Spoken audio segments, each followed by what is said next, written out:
Селям алейкум, сайхлет достлар. Вітаю вас, шановні телеглядачі. Джанло Студио на телеканале АТР, и с вами я, Алие Хаджабадинова. Сегодня у нас в гостях украинская певица. Она поет в разных музыкальных направлениях, но по-особому она хороша в этно и джазе.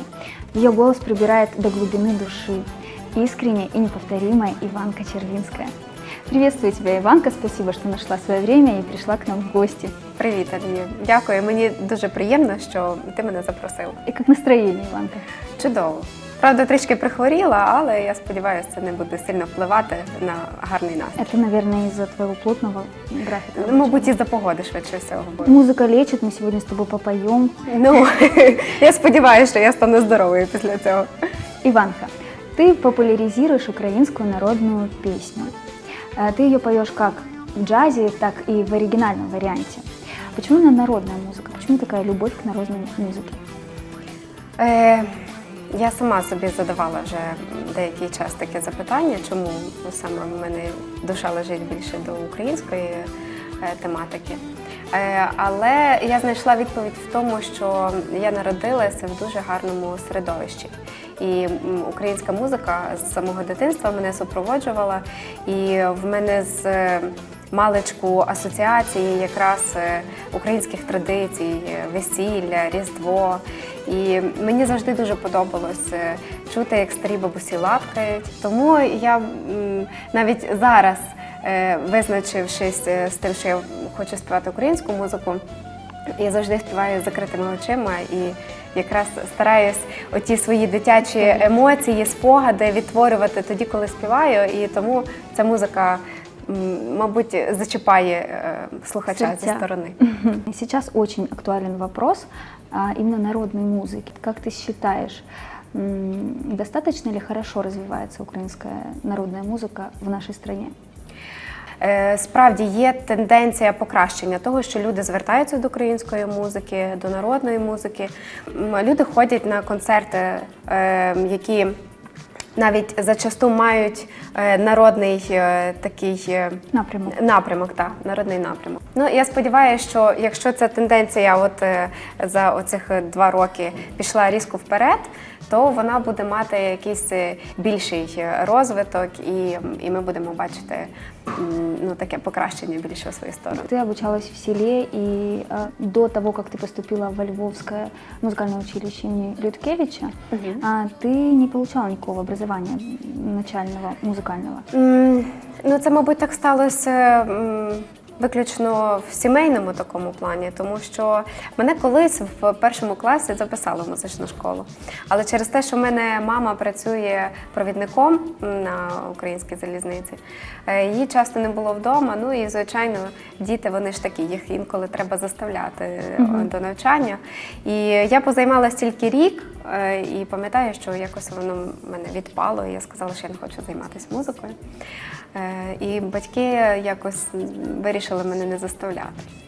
Чому я тепер їм інколи нагадую і кажу, треба було заставити, сказати вчись, і мені би було зараз набагато легше.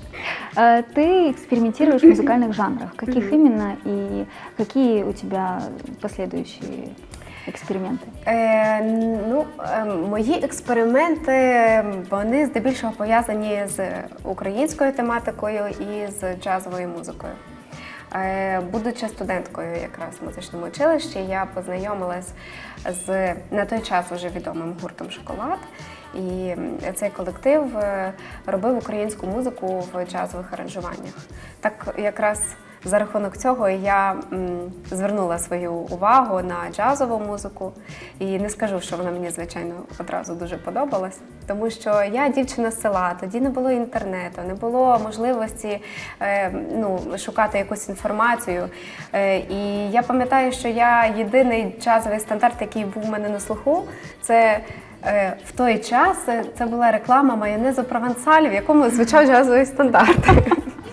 Я завжди мене асоціювалася тільки з тим.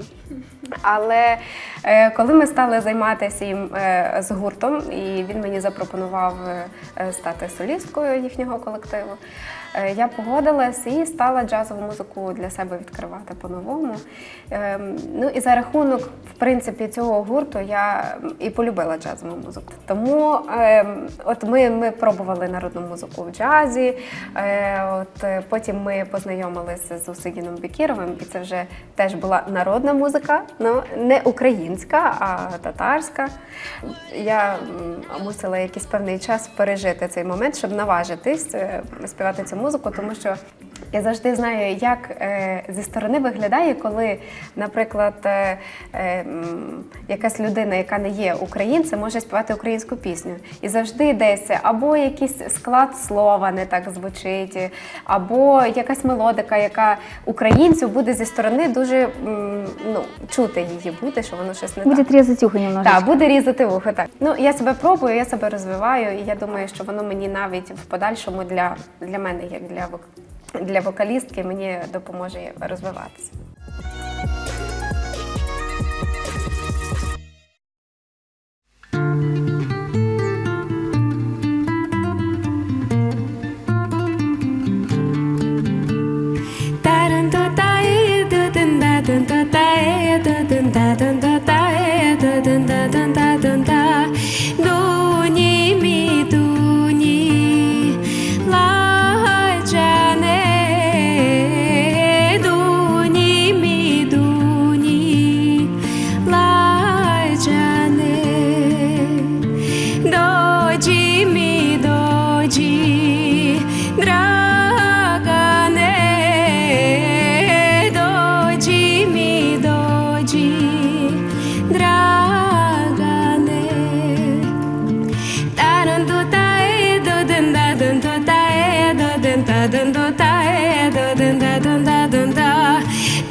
Я знаю, что тебя часто спрашивают о проекте «Голос краины», и я тоже не могу тебя не спросить о участии в этом проекте. Во время первых своих прослушиваний к тебе повернулось два представителя жюри. Это был Святослав Вакарчук и Тина Кароль. Почему именно выбор пал на Святослава Вакарчука? Ну, від самого початку цього проєкту мене часто друзі не брали участь, і я завжди слідкувала за цим проєктом. І коли Святослав став членом журі, Ну, це була така потаємна мрія, про яку я особливо не розголошувала, але я завжди хотіла, якщо би я попала на проекти, я б хотіла попрацювати саме з ним. Він мені здавався найближче своєю людиною. Я думаю, що ми могли би розуміти один одного з півслова. Нам було дуже цікаво працювати разом. І я дуже переживала, я пам'ятаю, що я завжди боялася, як же ж мені заговорити, мова, я не зможу нічого сказати зі страху. Але він, от я точно пам'ятаю, що коли перший раз він підійшов після самого ж проєкту зі мною привітатись за кулісами, то він зі мною так спілкувався, наче ми років 10 знайомі. І це зразу такий страх пропав, и ты выдохнув и стал с ним спілкуватися, я стала спілкуватися. То есть он свое обещание сдержал, он тебе сказал на сцене, что избавит тебя от волнения на сцене, да? Він позбавив мене хвилювання за кулісами і з ним як особистістю спілкуватись. Ну, я думаю, що позбавитись самого страху на сцені – це не просто, ну, можливо, в деяких випадках і неможливо цього позбавитись, тому що ти все одно хочеш сподобатись людям, ти хочеш, щоб тебе зрозуміли. Я завжди буду переживати, і я дуже сильно переживаю. Ти самокритичний чоловік. Це був перший мій проєкт телевізійний, і коли ти знаєш, що тебе будуть бачити кілька мільйонів людей, то в тебе ноги там трусяться так дуже. Навіть, я представляю. Так, і я скажу, що от саме перше сліпі прослуховування, коли відбувалось, я дуже сильно переживала. І я потім, коли ми все відзняли, я чекала от свого виходу, коли він буде показуватись, транслюватись по телебаченню. Я боялась, наскільки я буду сильно перестрашена там виглядати. Ну, і як не дивно, якось воно не показався такий страх, який був тоді в мене всередині. Тому це, мабуть, воно теж досвід певний. Які ще були складності на проєкті? Морально важко, тому що там близько 50 учасників одразу після сліпого прослуховування. І всі професійно займаються, і всі дуже сильні учасники. І ти ненароком ти себе недооцінюєш на фоні інших, коли ти чуєш, як вони виступають. Да? Дуже сильна конкуренція. Ну, але проєкт цікавий тим, що з тобою ж працюють тренера, це теж живі люди. І інколи я зауважувала впродовж всього проєкту, що ти можеш бути сильним професіоналом, ну, до тебе не буде жодних ніяких там дорікань чи якихось нюансів, там, вказівок, але ти можеш просто не підійти в людських якихось відносинах, у спілкуванні. І, ну, звичайно, судді, вони вибирають тих, хто, ну, з ким їм приємніше працювати. Так, комфорт є. Тому я все ж таки бачила, що це також відіграє роль в цьому проєкті. Все ж таки люди хочуть спілкуватися з тим, хто їм якось ближче до душі. Ну, а вот в большей степени это битва талантов или все-таки характеров? Ой, ну тут важко відповісти, тому що воно, мабуть, 50 на 50.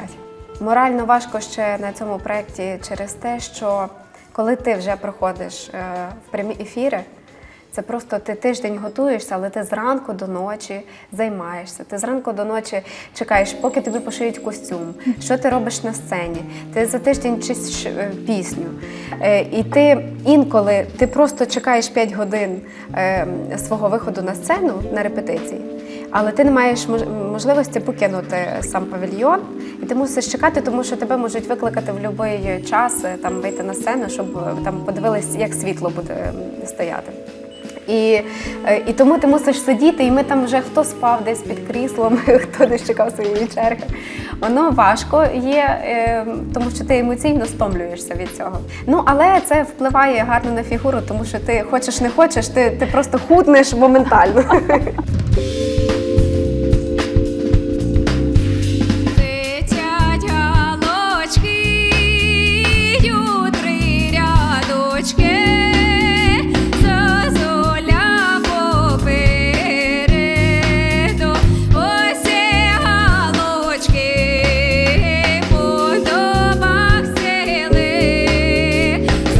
Зозуля на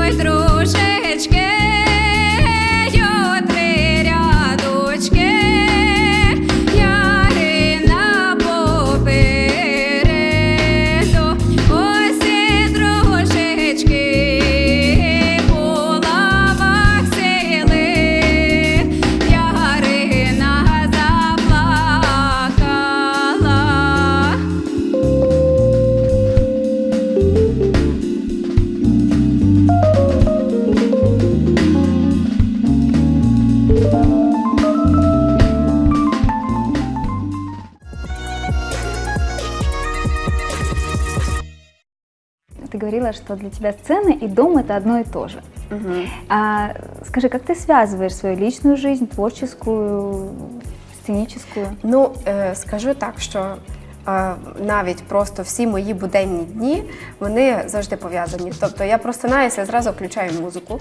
Я готую чи прибираю, це завжди все під музику, і плюс я собі там підспівую щось. Зараз я, ну так, виключно для себе, я завжди акцентую на цьому увагу, вирішила займатися на гітарі. Ну і я так теж YouTube, який допомагає там якось повчитися для того, щоб можна було акомпонувати собі прості пісні поки що. Інколи бувають дні, що хочеться не слухати музику і нічого не робити, і робити все, крім того, щоб мало якесь відношення до музики, трошечки, хоча б на день відпочити. Але воно одразу повертається, тому що це є все ж таки якось частина твого життя. Расскажи о своем самом необычном случае на сцене. Так, мабуть, що перше згадується, це завжди одне і те саме. Я в принципі, не завжди говорю про це, але був в мене випадок в Польщі. Це в нас був концерт з гуртом «Шоколад». І я пам'ятаю, що польської мови я не знаю.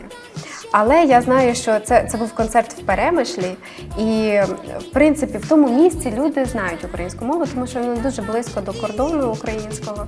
І я пам'ятаю, що ми домовились так, протягом годинного концерту я буду щось говорити між піснями, але дуже повільно, щоб мене змогли зрозуміти. І я пам'ятаю, що ми співали пісню «Несе Галя воду». Ну, це дуже відома українська пісня. І однозначно в тому регіоні, де ми виступали, її теж знають. І вийшло так, що я якось, пісня там звучить, і я кажу, що хто знає, співайте разом з нами, а хто не знає, то рухайтесь. Ну, і я там показую, що от рухайтесь. І потім я чую, а піаністка кричить, щось там, ніби, що ти говориш?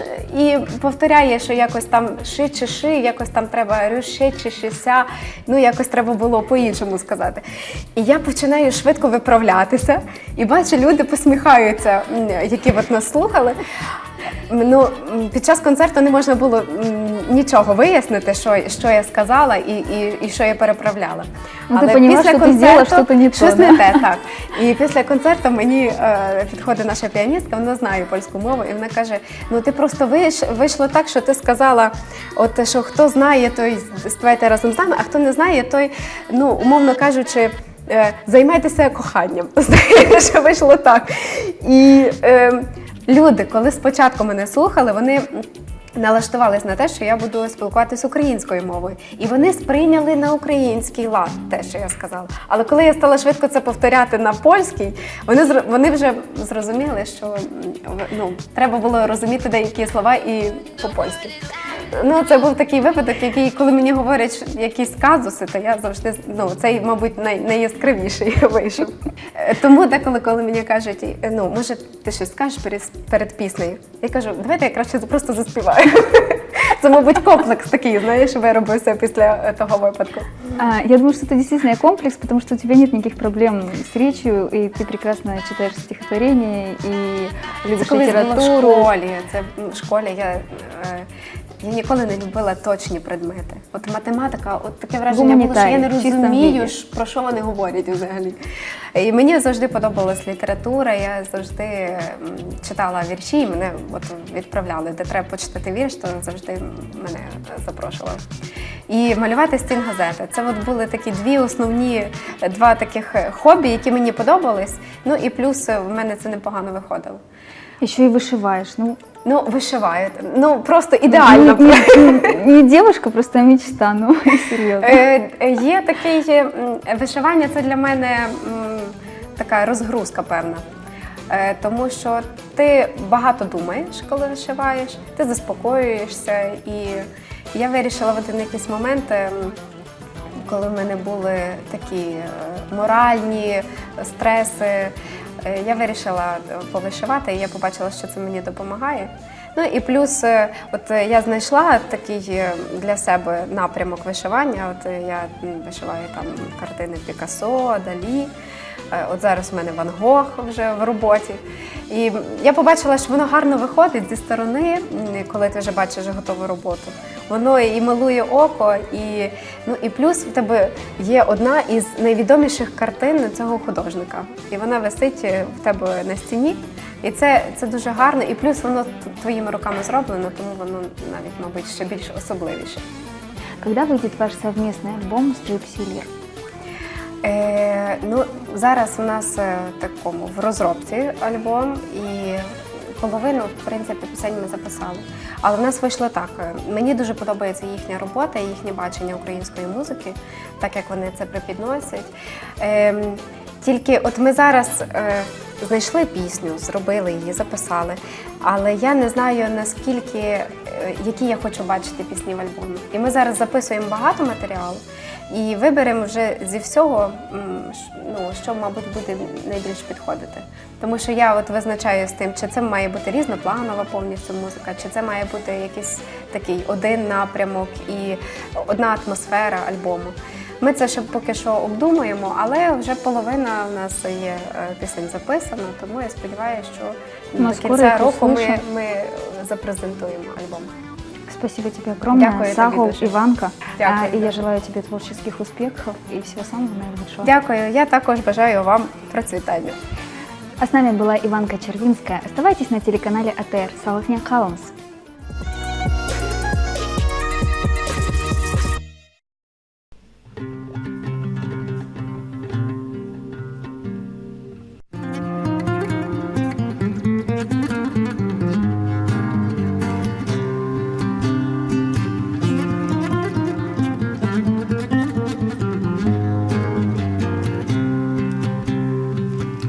Yele boyu düz gelir, balam bir kınalı kız gelir. Yele boyu düz gelir, balam bir kınalı kız gelir. Kız yalını şaşırır, dolanır bize gelir. Kız yalını şaşırır, dolanır bize gelir.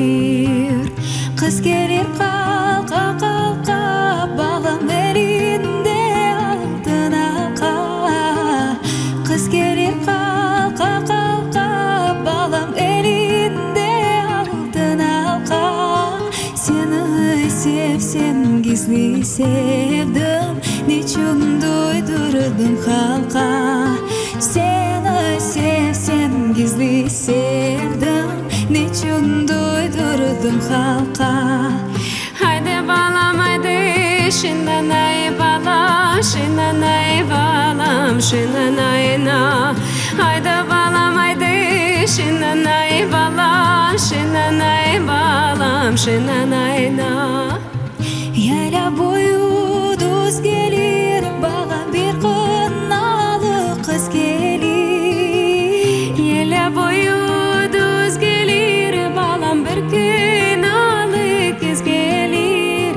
Kız yalını şaşırır, dolanır bize gelir. Kız yalını şaşırır, dolanır bize gelir. Haydi balam haydi, şinanay balam, şinanay balam, şinanay nay. Haydi balam haydi, şinanay balam, şinanay balam, şinanay na. Haydi balam haydi, şinanay balam, şinanay balam, şinanay na. Haydi balam haydi, şinanay balam, şinanay balam, şinanay nay.